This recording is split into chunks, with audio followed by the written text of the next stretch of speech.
Hey guys, it's Michael Shear, your second favorite stock options trader. Hopefully you are your first. And if you have another mentor that you like better, hey, that's what it is. But what I'm here to talk about again today is NKLA. Another NKLA video. Michael, can you possibly make another NKLA video? I bet you want to make another NKLA video because it's all over the news. It's what's hype.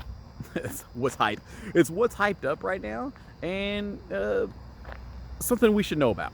And that's why I'm continuing to make videos on it, to help those that are trying to understand why why stocks do what they do, which then in turn makes options do what they do. So what happened?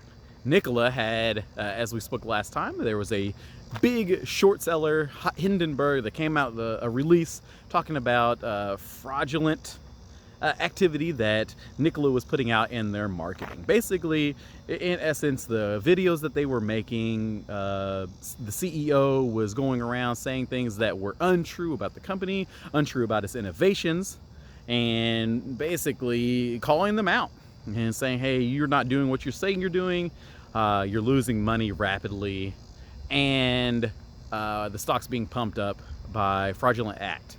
So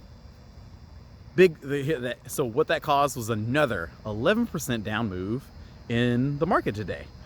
But the CEO, plus the company itself, and a little bit of support from GM as well, which is very interesting, kept the stock afloat. So here's what happened. It seemed like today was day trader's paradise. We see a stock go down 11%, and then by the end of the day, it's up by 14%, which is insane. Anyways. So let's kind of go over the quick facts, hit the bullet points, and be done with this.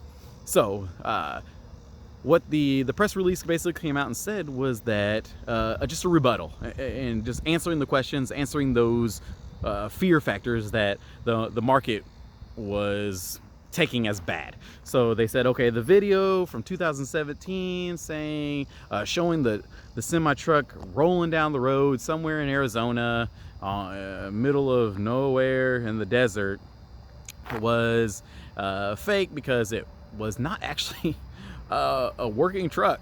It was just basically something on stilts rolling down a road that was pushed down a hill or used some sort of lift. You can even see it in the background. It's kind of, I seen like something weird in the background, but don't matter. It was rolling, and it was not rolling on its own, as they say, powertrain, engines, cars, whatever. I'm not a mechanic. I don't even really, as long as the car turns on, I'm happy. But in this case, the car was not moving on its own. The engine was not on. It was literally just rolling. And that was one of the key points that the short seller was really hitting on, was basically saying that this car is not even working. Your innovation's fake. You're false. You're sending out messages that are fraudulent because you were trying to attempt to appeal to me in thinking that you have something that you do not have.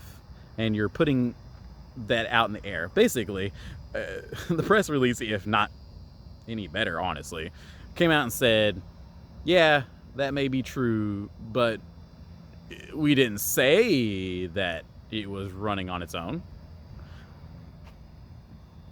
What? But that's fine with them. That's what they needed to hear. Apparently, the market needed to hear that to keep themselves sane. And to keep them happy. And basically GM came back out and said, hey, we've done our due diligence. Like I said last video, we've done our due diligence. If you have any questions, we're sticking with it. And anyways, really kind of find out, and thank you as well to the person who commented before. GM is basically getting in for free. The shares are just diluted shares. GM's just getting it. And the director position just by partnering up and using their manufacturing plants and validating the process and everything. So I think right now is a good time to kind of steer clear. If you're looking at a long-term hold in this, you're going to get whipped by the volatility. You don't want to be in something that has such kind of press release, has so much news and volatility baked in, it's really going to worry you. I wouldn't want to be in something for the long term if I was worried that tomorrow it might be a $12 if another piece of news comes out about their innovations or what they are or not doing, or maybe if they are, maybe they are a good company, and maybe here in 5 years we do see some actual good products coming from them. But at the meantime, I think it's something I'm just going to stick away from outside of trading in general. And as us as options and stock traders, I think this is a great opportunity. As we've seen, the volatility is there, and that's what we want as those types of traders. But for the long term, I think we just need to see some more uptrends. We need to see some revenue, obviously. We need some more deals and see if this innovation that they are pumping out is not actually from a third party. That they're doing it in-house and they're not buying out a university to get them the products. They need to be able to pay those employees, get that in-house, and keep it in-house if they want this to be a long-term, good standing, running company that can do their own thing and not have to worry about just spending and just rolling out the cash to continue the R&D process. We want to see some actual profits, and that's what I would say for the long term. But in the meantime, look for those day trades. And if you like this, please do subscribe, give it a thumbs up, and if it had any benefit at all, please share it.